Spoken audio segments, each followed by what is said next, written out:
What is up, guys? Welcome to the show. So it's been a couple weeks since I made the last video, but let's just get on with this stuff. Not a very long video for you guys today, a rather short video, but let's dive in. A couple things I wanted to talk about, literally just a couple things.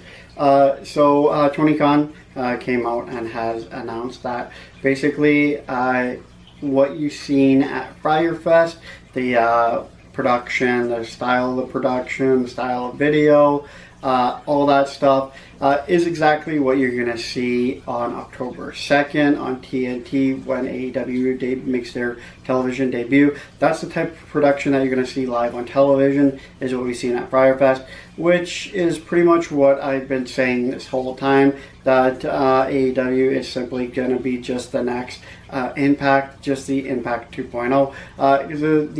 Like I said, the sets, the entrances, the production style, the production budget, it's all like identical to what Impact was.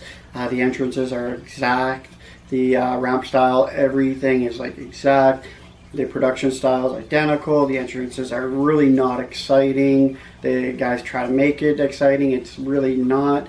I mean, the production value is just simply not there. Not enough to be hold a candlestick to really anything that's out there. Actually, they pretty much have about the worst production value that I've seen in years and years and years and years. Really, of course, that's because they spent all their money on contracts to get everybody over, to get everybody in.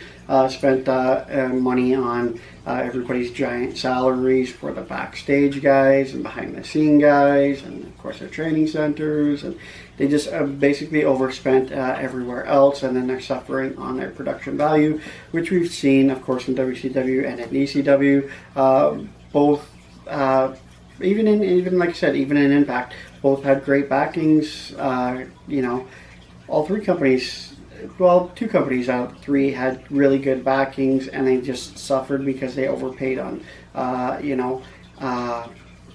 they overpaid on contracts and spent money everywhere else. And then when it came to their production value, it really wasn't there. And of course, they're too focused on what everybody else is doing, and it's simply just not in the cards for them. Of course, the announcement so far has been the lineup for their debut on TNT on October 2nd. Cody Rhodes will take on Sammy Guevara. Not an exciting matchup. Sammy Guevara's a pretty exciting guy. Alright guys, sorry about that, my camera died, but like I said, Sammy Guevara's a really exciting guy to watch live and everything like that. Really great. Cody Rhodes, not so much. I mean, they kind of missed the bat on that one big time. Rhodes versus Jericho would probably have been a lot better to actually see. Johnny Moxley, of course, will be making an appearance. No word on actually if he's going to be stepping into the ring or not for an actual match. Chris Jericho and two mystery partners versus Kenny Omega and the Young Bucks. You know that the mystery partners are going to be the Lucha Brothers.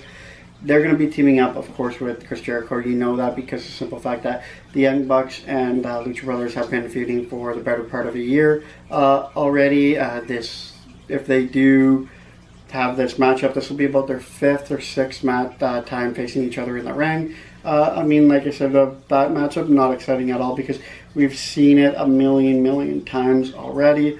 So far for their big, giant kickoff show, this is actually so far a pretty sad card. It is going to be on TNT kickoffs on Wednesday, October 2nd,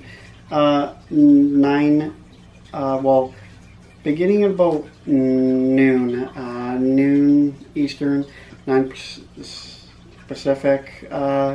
Be pretty surprised if that's actually the time for it, but so far it's a really bad card. So far, the AEW is really not doing that great. I mean, it's going to sink. It's going to sink hard. It's just going to be another Impact 2.0, but definitely check them out, I guess, for the time being. Like I said, the production's not there. The matches are not really that great.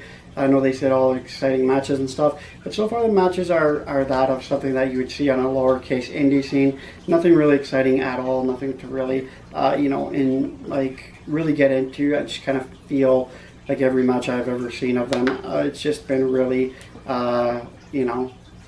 it's been nothing great. Basically, it's been nothing amazing. Like I said, the entrances, they're set, everything like that. It's just kind of really tacky and not really that great. But anyway, you guys, that's just a video for today. Don't forget to like, comment, subscribe, and much, and I'll check you in the next video.